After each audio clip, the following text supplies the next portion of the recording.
नमस्कार दोस्तों, चलिए लेकर के आ गए हैं एलपीसीबीटी 2 के लिए दोस्त इलेक्ट्रीशियन ट्रेड से टॉप प्रश्नों का संग्रह। जी हां दोस्तों, इसमें जो क्वेश्चंस डाले गए हैं बहुत टॉप क्वेश्चंस है जो आपको एलपीसीबीटी 2 के एग्जाम में आने की संभावना है, या ऐसे प्रश्न है जो आपको काफी हेल्प भी करेंगे एलपीसीबीटी 2 के एग्जाम में, क्योंकि इसी से रिलेटेड क्वेश्चंस आने की संभावना है। तो वैसे प्रश्नों को हमने क्या किया है कि इलेक्ट्रीशियन ट्रेड से उसको कलेक्ट कर लिया है। ठीक है, तो एक एक करके देखेंगे दोस्त जितने भी क्वेश्चंस डाले गए हैं, क्योंकि जितने भी क्वेश्चंस डाले गए हैं सबके सब जो है इंपॉर्टेंट है। क्योंकि देखिए आप लोगों का क्या होगा कि बहुत जल्द ही अब जो है एडमिट कार्ड क्या होगा कि जारी कर दिया जाएगा, तो समय बचेगा नहीं। वैसे ही तो एक एग्जाम कैंसिल हो ही चुकी है आप लोगों की, तो दोबारा तो कैंसिल होगी नहीं, इसलिए जो है मन से तैयारी कर लीजिए जितनी समय बची हुई है, क्योंकि दोबारा मौका मिला है आप लोगों को थोड़ा सा प्रिपरेशन करने के लिए। तो अच्छी चीजें हैं, क्योंकि सभी लोग क्या करेंगे कि दोबारा कस के मेहनत करेंगे। ठीक है, तो 100% मेहनत की तो बात छोड़ दीजिए, कम से कम 110% आपको मेहनत करना पड़ेगा, फिर जाकर के क्या होगा कि पेपर क्लियर होगा। जैसे कि पता है कि अभी धांधली भी चली थी, जो सीट जो है बिक रहे थे 20-20 लाख में, आपको पता ही होगा, न्यूज में देखो होइएगा। तो ये सब चीजें है, इसलिए क्या है कि अब बहुत जगह तो ये चीजें पकड़ाए भी है लोग, लेकिन चलिए कोई नहीं। आपको क्या करना है कि मेहनत करना है, आपको अपने एक सीट से मतलब रखनी है। ठीक है, आपको एक सीट से मतलब रखनी है, कस की मेहनत कीजिए, आराम से हो जाएगा। चलिए ज्यादा देरी नहीं करते हैं, क्या करते हैं कि इसमें जितने भी क्वेश्चंस हम लेकर के आए हैं टॉप क्वेश्चंस, उसका एक एक करके हम क्या करते हैं कि डिस्कस कर लेते हैं। आप बने रहिएगा अंत तक के, क्योंकि काफी मदद भी करेगा आपको आने वाले जो एलपीसीबीटी 2 के एग्जाम है उसमें। ठीक है, चलिए स्क्रीनशॉट लेते चलिएगा। बाकी जिन लोगों को पीडीएफ लेकर के पढ़ना होगा वो क्या करेंगे कि पीडीएफ लेकर के पढ़ लीजिएगा। पीडीएफ आपको टेलीग्राम पे मिल जाएगा, टेलीग्राम का लिंक डिस्क्रिप्शन बॉक्स में दिया हुआ है, वहीं पे आपको पीडीएफ मिल जाएगा देखने के लिए। ठीक है, तो बाकी पीडीएफ लेकर के पढ़ते रहिएगा, क्योंकि देखिए इससे पहले भी बहुत सारे हमने क्या किया है कि इलेक्ट्रीशियन ट्रेड से बहुत सारे टॉपिक हमने पढ़ा दिया है, वो सबका पीडीएफ आपको हम टेलीग्राम पे सेंड कर दिए, तो आप वहां से लेकर के पढ़ सकते हैं। फिलहाल अभी जितने भी क्वेश्चन हम लेकर के आए हैं उसको हम एक एक करके देखते चलते हैं। ठीक है, देखिए क्वेश्चन दिखाते हैं। पहला नंबर क्वेश्चन देखिए दोस्त, इसमें पहला नंबर क्वेश्चन ये चीजें कह दिया है इसमें कि डीसी जनरेटर है। ठीक है, डीसी जनरेटर में प्रेरित ईएमएफ मतलब कि इंड्यूस्ड जो ईएमएफ होता है उसकी बातें करता है कि उसकी दिशा को पता लगाने के लिए किस नियम का उपयोग करते हैं, आप ये जाना है। ठीक है, तो ये चीजें है डीसी जनरेटर में जो इंड्यूस्ड ईएमएफ होता है उसको पता आप कैसे लगा सकते हैं, किस नियम से पता लगाते हैं, यही चीज इसमें जानना है। तो इसमें ऑप्शन दिया हुआ है, इस सारे ऑप्शनों को देख करके आपको बता देना है कि कैसे हम पता लगा सकते हैं। देखिए आपको बताते चलते हैं दोस्त कि किस नियम से आप पता लगा सकते हैं। आप फ्लेमिंग के राइट हैंड रूल्स से क्या कर सकते हैं कि डीसी जनरेटर है उससे जो ईएमएफ इंड्यूस्ड होती है उसका आप आसानी से पता लगा सकते हैं। किसके जरिए? ये फ्लेमिंग के राइट हैंड रूल्स के जरिए। ठीक है, तो ये आपका क्या होगा कि ये थर्ड नंबर जो होगा आंसर करेक्ट होगा। जैसे कि मान लीजिए फ्लेमिंग का राइट हैंड रूल तो आपको पता ही होगा कि फ्लेमिंग के राइट हैंड रूल में हम लोग क्या करते हैं कि दोस्त ये 3 उंगलियां होती है, एक अंगूठा होता है, तर्जनी होता है, मध्यमा होता है, तीनों को आपस में ऐसे फैला लेना है कि ये 90 डिग्री का एंगल बन जाए। कितना? 90 डिग्री का एंगल बनता है। ठीक है, तो इस कंडीशन में क्या होता है कि आपका क्या होता है, ये चीजें जान लीजिए कि इसमें अंगूठा जो होता है वो क्या होता है कि फोर्स की दिशा को इंडिकेट करता है, जो मैग्नेटिक फोर्स होता है उसकी दिशा को इंडिकेट करता है। इधर जो है आपका क्या है कि डायरेक्शन, फील्ड की डायरेक्शन को इंडिकेट करता है, ये जो है करंट की डायरेक्शन को इंडिकेट करता है। तो इसी पे क्या करता है कि डीसी जनरेटर में जो इंड्यूस्ड ईएमएफ होती है उसी को हम क्या करते हैं कि पता लगा लेते हैं। ठीक है, तो इसको ध्यान में रखिएगा, इंपॉर्टेंट है। नेक्स्ट क्वेश्चन देखिए, अगला नंबर दे दिया है कि द्वितीयक सेल किस नियम के अनुसार जो है कार्य करता है। ये सेकेंडरी सेल की बातें कर रहा है, तो सेकेंडरी सेल जो होता है वो किस नियम के अनुसार जो है कार्य करता है, ये जानना है। तो ये 4 ऑप्शन दिए हुए हैं, इसमें से आपको बता देना है कि सेकेंडरी सेल जो है किस नियम के अनुसार कार्य करता है, ये हमें जानना है। ठीक है, देखिए करेक्ट आंसर बता देते हैं कि सेकेंडरी सेल जो होता है वो किस नियम के अनुसार कार्य करता है। ये आपका क्या है कि थर्ड नंबर आंसर करेक्ट होगा कि फैराडेज लॉ ऑफ इलेक्ट्रोलाइसिस, यानी फैराडे के इलेक्ट्रोलाइसिस के नियम पे क्या करता है कि काम करता है सेकेंडरी सेल जो होता है सो। ठीक है, तो इसको ध्यान में रखिएगा कैसे काम करता है, थोड़ा सा हम आपको बताते रहते हैं। आप प्राइमरी सेल और सेकेंडरी सेल के बारे में थोड़ा सा जान लीजिएगा। ठीक है, देखिए ये फैराडेज के इलेक्ट्रोलाइसिस के नियम पे ही क्या करता है कि सेकेंडरी सेल जो है ये काम करता है इलेक्ट्रोलाइसिस के सिद्धांत पे। ठीक है, फैराडेज के। इसमें देखिए प्राइमरी या कभी कभी आपको सेकेंडरी में क्या होता है कि डिफरेंट भी पूछ देता है, प्राइमरी सेल में क्या डिफरेंट होता है सेकेंडरी सेल से, ये चीजें जानना है। देखिए प्राइमरी सेल आपको खुद पता ही होगा, जैसे कि मान लीजिए कि टॉर्च में हम लोग क्या करते हैं कि बैटरी यूज करते हैं, ड्राई सेल यूज करते हैं ना, वो क्या होता है कि प्राइमरी सेल होता है। प्राइमरी सेल कहने का मतलब कि वैसे सेल होते हैं जो क्या होता है कि अगर एक बार चार्ज हो जाए, एक बार डिस्चार्ज हो जाता है, डिस्चार्ज होने के बाद उसको क्या कर सकते हैं कि दोबारा यूज में नहीं लाते हैं, उसको क्या होता है कि उसको दोबारा हम चार्ज नहीं कर सकते हैं। तो वैसे सेल क्या होता है कि आपका जो है प्राइमरी सेल के अंतर्गत में आता है। ठीक है, तो ये प्राइमरी सेल है आपका। प्राइमरी सेल कभी भी क्या होता है कि ये चार्ज नहीं होता है, एक बार अगर ये डिस्चार्ज हो गया तो डिस्चार्ज होने के बाद जो है इसको चार्ज आप नहीं कर सकते, इसको फेंकने के अलावा, डिस्ट्रॉय करने के अलावा कोई उपाय नहीं होता है। सेकेंडरी सेल में आप जान लीजिए कि सेकेंडरी सेल आपको बता दिए हैं कि आपको अगर ये डिस्चार्ज हो गया तो आप इसको क्या कर सकते हैं कि रिचार्ज कर सकते हैं। अगर ये डिस्चार्ज हो गया तो दोबारा अगर डिस्चार्ज हो गया तो रिचार्ज कर सकते हैं। जैसे कि मान लीजिए कि आपके फोन में जो सेल लगा हुआ है, तो फोन में जो सेल लगा हुआ है क्या है, एक तरह का सेकेंडरी सेल है। इसको ये डिस्चार्ज होता है, इसको क्या करते हैं हम लोग, चार्ज करने की काम करते हैं। तो ये चीज होता है, और ये सेकेंडरी सेल जो होता है इलेक्ट्रोलाइसिस के सिद्धांत पे काम करती है। ये पूछे जाते हैं, इसको ध्यान में रखिएगा, इंपॉर्टेंट क्वेश्चन है। ठीक है, चलिए नेक्स्ट क्वेश्चन आपको दिखाते चलते हैं। देखिए अगला नंबर ये क्वेश्चन दे दिया है कि बैटरी की जो क्षमता होती है उसे किसमें निर्धारित किया जाता है, ये हमें जाना है। तो बैटरी की क्षमता, आप लोग अगर मोबाइल फोन जो यूज करते हैं तो मोबाइल फोन में देखिए हुई है कि बैटरी की जो क्षमता होती है उसको कैसे निर्धारित करते हैं, किससे मतलब इंडिकेट करते हैं। तो ये तो पता ही होगा, अगर बैटरी आप देख लीजिए, पहले वाले समय में था कि बैटरी जो था तो उसको लोग क्या करते थे कि देखा करते थे। ठीक है, तो उसमें लिखा होता था, कैसे लिखा होता था उसको जो है किसमें हम लोग निर्धारित करते हैं, ये एम्पियर आवर में, एएच में क्या करते हैं कि निर्धारित करते हैं।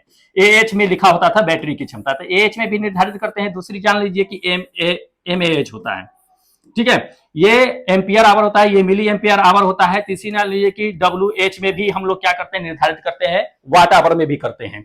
ठीक है, चौथी ये चीजें जान लीजिए कि आप जो है ये सी रेट में हम लोग क्या करते हैं कि सी रेट में भी बैटरी को क्या करते हैं कि इंडिकेट करते हैं, उसकी कैपेसिटी को मतलब कि जांचते हैं। ठीक है, निर्धारित करते हैं। सी रेट कहने का मतलब है कि कितना चार्ज हो रहा है या कितना डिस्चार्ज हो रहा है, उसको हम जो है सी रेट में जो है इंडिकेट करते हैं। ठीक है, तो ये सभी रहते हैं। तो इसमें देख लीजिए एच तो कहीं दिया नहीं है, हम ये एच ये दे दिया, तो ये आपका क्या है कि एक फोर्थ नंबर आंसर करेक्ट होगा। एमएच रहता तो एमएच भी देते, डब्ल्यूएच रहता वाट आवर रहता तो वाट आवर भी देते, लेकिन वो नहीं है इसमें से। तो ये आपका क्या है कि ये फोर्थ नंबर आंसर बिल्कुल करेक्ट आंसर की बैटरी को हम लोग जो है किसमें निर्धारित करते हैं, एएच में निर्धारित करते हैं। ठीक है, अकॉर्डिंग टू क्वेश्चन। नेक्स्ट देख लीजिए अगला नंबर दे दिया है कि यदि बैटरी कम अवधि के लिए, अगर मान लीजिए कि कम अवधि में अगर आपको चार्ज करना है तो चार्ज की कौन सी विधि है अपना सकते हैं जो कम समय में बैटरी को आप जो है तुरंत चार्ज कर सकते हैं। ठीक है, ये जानना है। जैसे मान लीजिए कि आपका बैटरी डिस्चार्ज हो जाता है, कम समय में उसको फुल चार्ज करना है, तो उसके लिए आप कौन सा विधि अपनाइएगा जो तुरंत चार्ज हो जाएगा। देखिए उसके लिए आपको बताते हैं कि उसके लिए क्या होता है दोस्त, इसमें बूस्ट चार्जर होता है। क्या होता है, बूस्ट चार्ज। बूस्ट चार्ज के जरिए क्या कर सकते हैं कि बैटरी को हम तुरंत जल्दी चार्ज कर सकते हैं। ठीक है, बूस्ट चार्ज कर दीजिए। या दूसरा ये चीज होता है कि फास्ट चार्ज, क्या फास्ट चार्ज होता है। ठीक है, तो इसके जरिए भी बैटरी को क्या कर सकते हैं हम जो है चार्ज करते हैं। इसमें होता है कि अगर मान लीजिए कि बैटरी डिस्चार्ज हो गया, पूरी तरह से डेड हो गया, तो उसे चार्ज करने में क्या होता है कि थोड़ा सा वक्त लगता है। तो वो ऐसे कंडीशन में क्या करते हैं ना कि उसको फास्ट चार्ज करते हैं या बूस्ट कर देते हैं। बैटरी चार्जर को क्या करते हैं, बूस्ट। वो क्या करता है कि कम समय में ज्यादा क्या करता है कि करंट को प्रवाहित करता है, तुरंत बैटरी को चार्ज करने का काम करता है। तो ये बूस्ट चार्ज उसको कहते हैं। तो इसको ध्यान में रखिएगा, इंपॉर्टेंट है। अगला नंबर देखिए, अगला नंबर ये दे दिया है कि बुनियादी श्रेणी में, ठीक है, इसमें दे दिया है कि चेतावनी संकेत का पृष्ठभूमि जो होता है, उसका सरफेस जो होता है, पृष्ठभूमि मतलब सरफेस जो होता है वो किस रंग का होता है, ये चीजें हमें जानना है। ठीक है, तो चेतावनी वाले आप देखिए होइएगा बोर्ड लगा होता है, रोड पे चलिएगा तो रोड पे क्या होता है कि बोर्ड लगा होता है, चेतावनी का दिया हुआ रहता है कि आगे क्या है कि डेंजर्स है या कुछ भी है, तो उसके लिए एक बोर्ड लगा होता है। तो उसका पृष्ठ यानी कि बैकग्राउंड जो होता है उसका किस कलर का होता है, ये चीजें जानना है। ठीक है, और उस पर किस कलर से लिखा होता है ये जानना है। देखिए उसका कलर जो होता है आपको बताते हैं, जितने भी चेतावनी वाले होते हैं उसका कलर जो होता है वो येलो कलर का होता है। किस कलर का होता है, येलो कलर का होता है। ये थर्ड नंबर, ठीक है, येलो कलर का होता है। दिखा देते हैं जितने भी चेतावनी के हैं ये सभी जो है चेतावनी के हैं। ठीक है, जैसे कि डेंजर्स हो गया, उसके बाद वायरस हो गया या पॉइजन हो गया, ये सभी चीजें जो होते हैं क्या होते हैं कि सब जो है आपका देख लीजिए, ये सभी जो है आपको ये डेंजर के लिए ये संकेत दिया गया है। ठीक है, ये सभी को येलो कलर में ही क्या गया है कि दिखाया गया है। तो इसको ध्यान में रखिएगा, इंपॉर्टेंट है।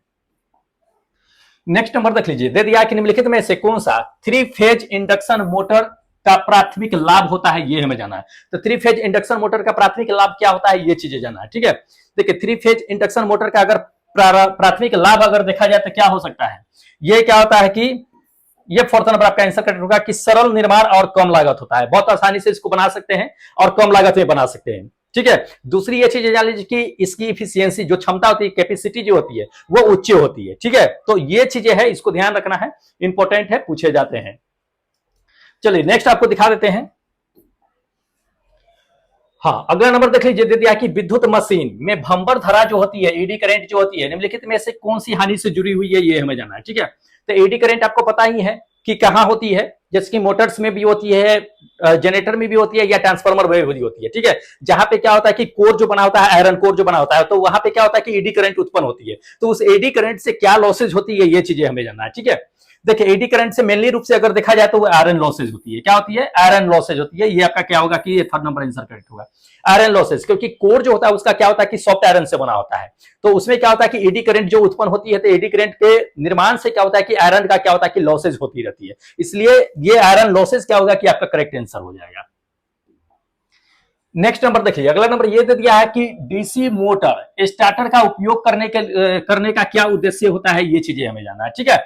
देखिए डीसी मोटर में स्टार्टर का जो है उपयोग किस उद्देश्य से किया जाता है, ये हमें जानना है। देखिए स्टार्टर का जो उपयोग किया जाता है किसके लिए, ये थर्ड नंबर आपका आंसर करेक्ट होगा। स्टार्टिंग करंट को सीमित करने के लिए, लिमिट करने के लिए क्या किया जाता है कि इसका उपयोग किया जाता है। तो इंपॉर्टेंट है, ध्यान में रखना है ये चीजें, ठीक है। चलिए अगला क्वेश्चन देख लीजिए आप, देख लीजिए इसमें दे दिया है कि किसी ट्रांसफार्मर को दे दिया है कि एक फेज एसी जो होता है वो एसी की आपूर्ति के बजाय आप क्या कीजिए कि उसमें जो है डीसी डीसी सप्लाई क्या कीजिए कि डीसी सप्लाई दे दीजिए। क्या? एसी की जगह पे क्या कीजिए कि ट्रांसफार्मर में जो है एक फेज में जो है डीसी सप्लाई दे दीजिए। डीसी सप्लाई देने पर ट्रांसफार्मर में क्या हो सकता है, ये चीजें हमें जानना है, ठीक है। ट्रांसफार्मर में क्या होगा, ये चीजें हमें जानना है, ठीक है।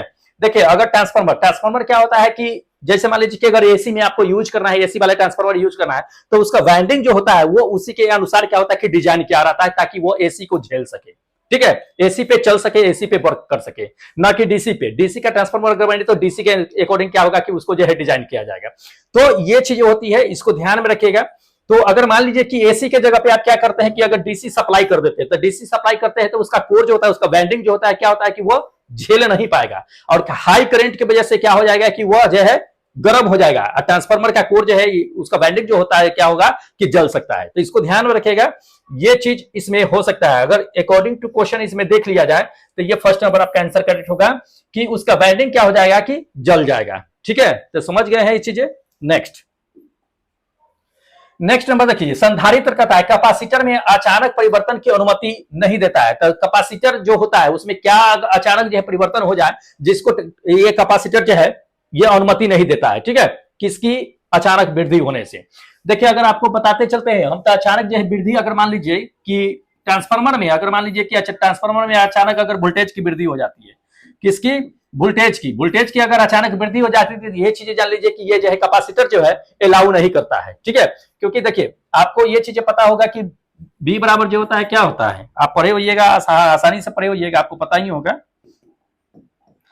कि ये भी बराबर जो होता है ये क्यू बाई सी होता है। क्या होता है? क्यू बाई सी होता है, मतलब कि भी जो होता है वो समानुपाती होता है ये क्यू की। तो जितना वोल्टेज आप बढ़ाइएगा उतना उसका क्या होता है कि आवेश बढ़ता चला जाता है। तो आवेश जब बढ़ेगा तो ये जान लीजिए कि कैपेसिटर जो होता है वो क्या होता है कि उसको झेल नहीं पाता है। इसलिए अपने से ज्यादा अगर वोल्टेज है क्या होता है कि परिवर्तन अगर होता है तो कैपेसिटर उसको अलाउ ही नहीं करता है। क्या करता है? अलाउ ही नहीं करता है। तो इसको ध्यान रखिएगा, ये आपका क्या होगा कि ये फर्स्ट नंबर आंसर बिल्कुल करेक्ट आंसर होगा, ठीक है। नेक्स्ट नंबर देखिए, कहता है कि किसी एम्पलीफायर में आउटपुट वोल्टेज सभी इनपुट वोल्टेज के ऋणायन के योगफल के बराबर होता है। तो इसमें किसका क्या कहलाएगा, ये चीजें हमें जानना है, ठीक है।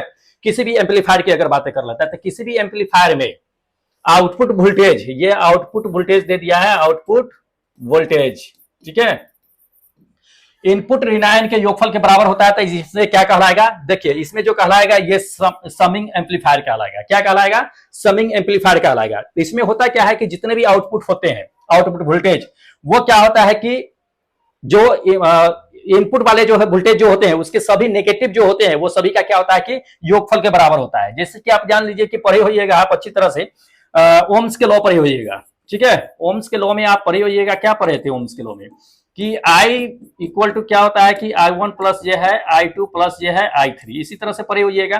तो ये मान लीजिए कि आउटपुट है, तो इसी तरह से वोल्टेज का अगर आउटपुट निकालते हैं, क्या आउटपुट अगर निकालते हैं तो इसमें क्या हो जाएगा, I बराबर क्या होता है, I बराबर अच्छी तरह से आप लोग जानते हैं कि I बराबर जो होता है क्या होता है कि V बाई आर होता है। I बराबर जो होता है V बाई आर नहीं होता है ये,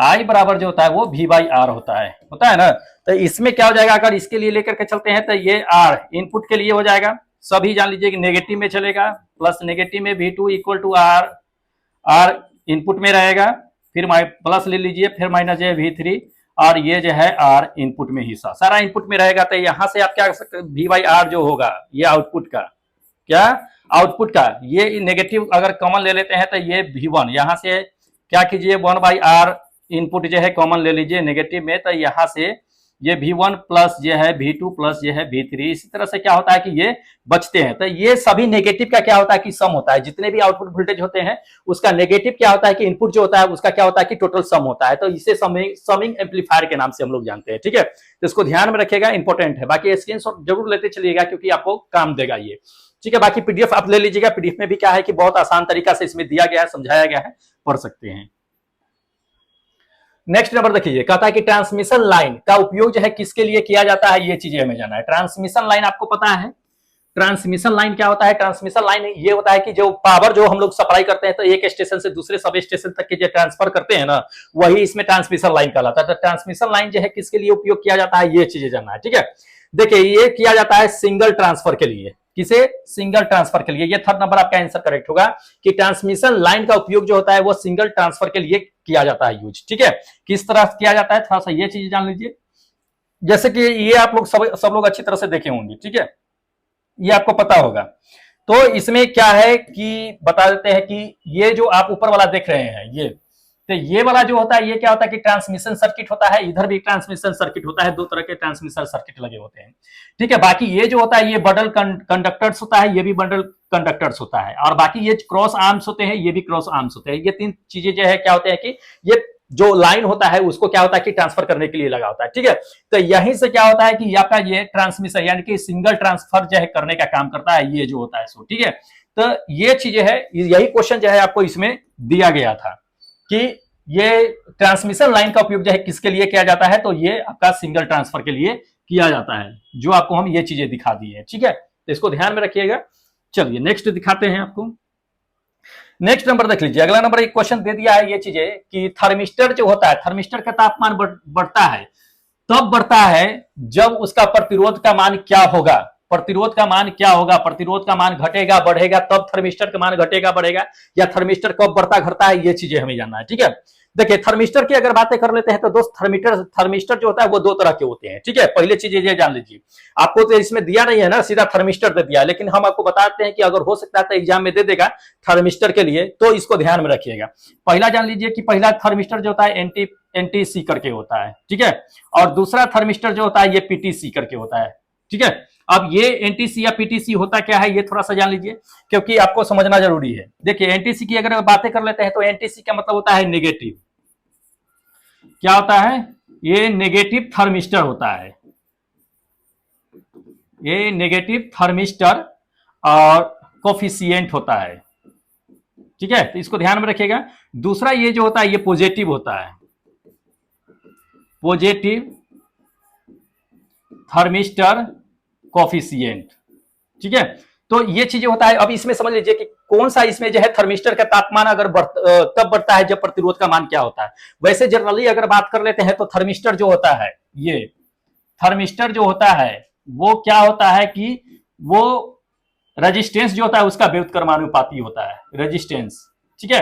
तो ये चीजें इसको ध्यान रखेगा। अकॉर्डिंग टू अगर हम चल लेते हैं इस पे क्वेश्चन पे, ठीक है, तो उसके अकॉर्डिंग हम आपको बता देते हैं ये थर्मिस्टर जो होता है वो रेजिस्टेंस के व्युत्क्रमानुपाती होते हैं। मतलब तब ये क्वेश्चन के अकॉर्डिंग चलिएगा तो थर्मिस्टर का मान तब कब बढ़ेगा, जब रेजिस्टेंस का मान क्या होगा कि घट जाएगा, रेजिस्टेंस का मान घटेगा तो ये डिक्रीज कर जाएगा, मतलब कि रेजिस्टेंस का मान घटेगा तो ये थर्मिस्टर का मान क्या होगा, बढ़ेगा। लेकिन अगर हम एनटीसी या पीटीसी के अकॉर्डिंग अगर चलते हैं तो इसमें नेगेटिव है, नेगेटिव में क्या होता है, नेगेटिव वाले में क्या होता है ये थोड़ा सा समझ लीजिए। नेगेटिव में रेजिस्टेंस क्या होगा कि आपका घटेगा यानी डिक्रीज हो जाएगा, क्या होगा, डिक्रीज होगा।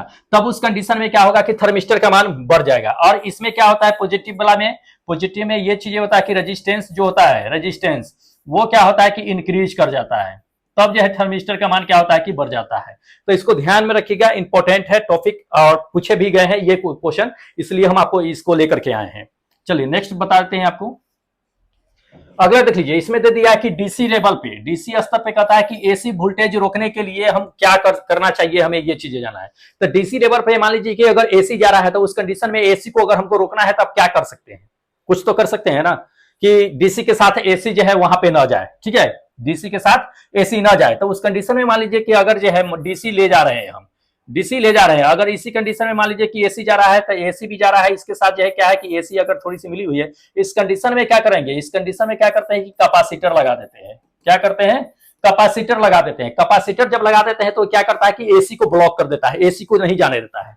तब एसी को यहीं पे क्या करता है कि रोक करके रखता है, एसी को पास नहीं होने देता है। यहाँ पे जो एसी होता है इसको पास ही नहीं होने देता है, अलाउ ही नहीं करता है, ये अलाउड ही नहीं करेगा, ठीक है, एसी को। और पूरी अलाउड किसे करेगा, तो अलाउड ये करता है डीसी को, डीसी को क्या करता है कि अलाउड करता है, ध्यान रखना है, एसी को ब्लॉक कर देता है। तो डीसी के साथ अगर एसी जा रहा है तो एसी को ब्लॉक करने के लिए क्या किया जाता है, कैपेसिटर को लगा दिया जाता है। कैपेसिटर क्या करेगा, एसी को अलाउड नहीं करेगा, ब्लॉक करके रखेगा और डीसी को आराम से जो है जाने देगा। तो इसमें आपको अगर देख लिया जाए तो अकॉर्डिंग टू क्वेश्चन क्या हो सकता है, हाँ ये इसमें क्या करेंगे कि यूज कपलिंग कैपेसिटर का यूज कर लेंगे, ठीक है। अगर एसी को हमको क्या करना है कि रोकना है, एसी इनपुट को क्या करना है कि हमें वोल्टेज को रोकना है, तो उस कंडीशन में, ठीक है। चलिए नेक्स्ट नंबर देख लीजिए, दे दिया कि निम्नलिखित में से कौन सा डीसी मशीन में कम्यूटेटर का प्राथमिक कार्य होता है, ये हमें जाना है, ठीक है। डीसी में कम्यूटेटर का प्राथमिक कार्य क्या होता है, ये चीज हमें जाना है। देखिए डीसी में अगर कम्यूटेटर की अगर बात कर लेते हैं तो प्राथमिक कार्य उसका क्या होगा, ये चीजें जाना है। देखिए आपको करेक्ट आंसर बता देते हैं कि डीसी का कम्यूटेटर में क्या काम होगा। देखिए ये क्या होता है कि धारा की दिशा को उलट देता है, क्या करता है, धारा की दिशा को क्या करता है कि उल्टा करता है, रिवर्स करंट की डायरेक्शन कर देता है, ये जो है कम्यूटेटर। डीसी मशीन की अगर बातें कर लेते हैं, ठीक है, डीसी मशीन में कम्यूटेटर का प्राथमिक कार्य ये चीज होता है, करंट के डायरेक्शन को रिवर्स करना है, ठीक है, करंट के डायरेक्शन को रिवर्स करना है, याद रखिएगा। चलिए नेक्स्ट नंबर देख लीजिए, कहता है कि बिना लोड की कंडीशन में, बिना लोड की स्थिति में DC shunt motor, DC shunt motor में एयर गैप फ्लक्स जो होता है वो क्या होगा, ये चीजें ना है। देखिए बिना लोड की स्थिति की अगर बातें कर लेते हैं तो बिना लोड के स्थिति में उसकी कंडीशन में, ठीक है, क्या होगा कि एयर गैप फ्लक्स जो होता है, तो एयर गैप फ्लक्स आपका क्या होगा, एयर गैप फ्लक्स क्या होता है कि हमेशा कांस्टेंट रहता है, ये चीजें ध्यान रखिएगा। एयर फ्लक्स क्या होता है, हमेशा कांस्टेंट रहता है, ठीक है। नेक्स्ट हाँ देख लीजिए, जैसे कि ये होता है एयर फ्लक्स क्या होता है कि हमेशा कांस्टेंट होता है, ये फील्ड वाइंडिंग है, ठीक है। तो इसी में क्या होता है कि आपका जो है ये आर्मेचर होता है, आर्मेचर के क्या होता है कि ये फील्ड वाइंडिंग जो क्या होता है कि पैरेलल में लगा होता है, तो फ्लक्स जो उत्पन्न होता है वो हमेशा क्या होता है कि कांस्टेंट रहता है, तो ध्यान रखिएगा, इंपॉर्टेंट है। बाकी डायग्राम का अगर फोटो लेना है तो आप ले सकते हैं, बाकी पीडीएफ में आपको देखने के लिए मिल ही जाएगा। देखिए अगला नंबर दे दिया है कि एनालॉग संकेत उपकरण में भार का अनुपात जो है इसमें टॉर्क उच्च क्या दर्शाता है, ये जाना है। तो हाई टॉर्क जो होता है वो क्या दिखाता है, ये चीजें हमें जाना है, ठीक है, ये दिखाना है। एनालॉग संकेत में आपको बता देना है कि भार का रेशियो जो होता है वो आपको तो हाई टॉर्क जो है रेशियो क्या दिखाएगा, ये चीज जाना है। देखिए हाई टॉर्क रेशियो की अगर बात कर लेते हैं तो ये चीज इसमें दिखाता है, क्या दिखाता है इसमें, इसमें स्लो रिस्पॉन्स करता है, वो क्या करता है, स्लो रिस्पॉन्स करता है, ठीक है, हाई टॉर्क अगर होता है तो इसको ध्यान में रखना है। चलिए अगला नंबर देख लीजिए, दे दिया कि विद्युत के अच्छे चालकों की प्रतिरोधकता मामले में कहता है कि कौन सी विधि उपयुक्त होता है, ठीक है। विद्युत के अच्छे चालकों की, अच्छो चालकों की दे दिया है कि प्रतिरोधकता यानी रजिस्टर की अगर बातें कर लेते हैं तो कौन सी विधि सबसे उपयुक्त होती है, ये हमें जाना है। देखिए अगर हम बात कर लेते हैं इसमें कि विद्युत के अच्छे चालकों की प्रतिरोधक मापने के लिए, मेजर करने के लिए, रजिस्टिविटी को मेजर करने के लिए सबसे अच्छा विधि इसमें कौन सी होती है, ये चीजें। तो सबसे अच्छा विधि अगर देख लिया जाए तो सबसे अच्छा विधि आपको बताते हैं, ये सेकेंड नंबर आपका आंसर करेक्ट हो जाए, क्या, केल्विन डबल ब्रिज विधि। केल्विन डबल ब्रिज मेथड जो होता है वो रजिस्टिविटी को मेजर करने के लिए सबसे अच्छा विधि मानी जाती है। इसमें क्या होता है कि जैसे कि मान लीजिए व्हीटस्टोन ब्रिज होता है, तो उसमें व्हीटस्टोन ब्रिज में भी क्या करते हैं कि हम मेजर करते हैं ना, उसी तरीका से इसमें भी है, ठीक है। इसमें भी हम क्या करते हैं, रेजिस्टेंस को मेजर करते हैं जैसे व्हीटस्टोन ब्रिज की करते हैं। तो इसमें क्या होता है कि डबल डबल होता है, उसमें सिंगल सिंगल होता है। व्हीटस्टोन ब्रिज में अगर जाइएगा तो आपको ऐसे करके जो है क्या होगा कि सिंगल सिंगल जो है देखने के लिए मिलेगा आपको, ठीक है, सिंगल सिंगल जो है देखने के लिए मिलेगा, इस तरह से जो है जुड़े होते हैं ये ब्रिज वाले में। लेकिन इसमें अगर जाइएगा तो इसमें आपको जो है अलग देखने के लिए मिलेगा, जो डबल डबल जुड़े होते हैं। ठीक है, कैसे होता है ये थोड़ा सा बता देते हैं आपको।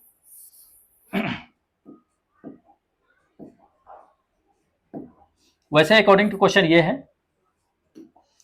ये है, इसमें आपको डबल है। एक तो ये बड़ा हो गया, ये देख रहे हैं ये रेजिस्टेंस है, इसमें 4 रेजिस्टेंस को ये मेजर करने का काम करता है ये डबल ब्रिज जो होता है सो। ठीक है, एक तो ये हो गया, एक ये हो गया, दूसरा ये हो गया, तीसरा ये हो गया, ये चौथा हो गया। तो ये 4 जो होता है क्या होता है कि 4 को केल्विन डबल ब्रिज में जो है क्या होता है कि मेजर किया जाता है रेजिस्टेंस को। ये विधि सबसे उपयुक्त मानी जाती है। ठीक है, तो इसको ध्यान में रखिएगा।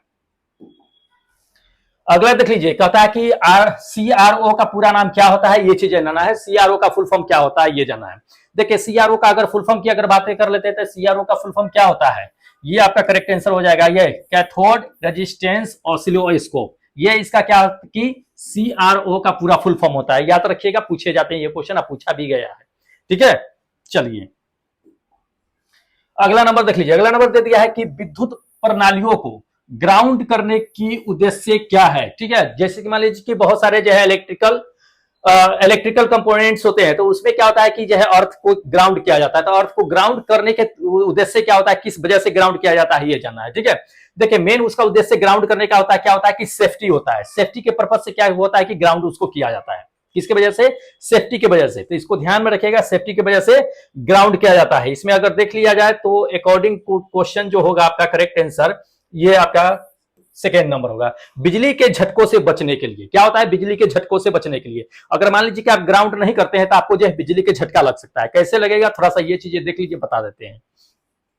जैसे कि मान लीजिए ये आपको दिख रहा है, तो यहाँ पे भी है, यहाँ पे अर्थ ग्राउंड है, यहाँ भी अर्थ ग्राउंड है। लेकिन यहाँ पे क्या है कि अगर मान लीजिए कि किसी वजह से अगर बॉडी में क्या होता है कि करंट आता है, तो आपको क्या हो सकता है कि झटका लग सकता है। क्या हो सकता है, झटका लग सकता है। लेकिन इसको बचेंगे कैसे, तो इसको ग्राउंड करेंगे। ग्राउंड करने का सही कंडीशन क्या, तरीका क्या होता है ये जान लीजिए।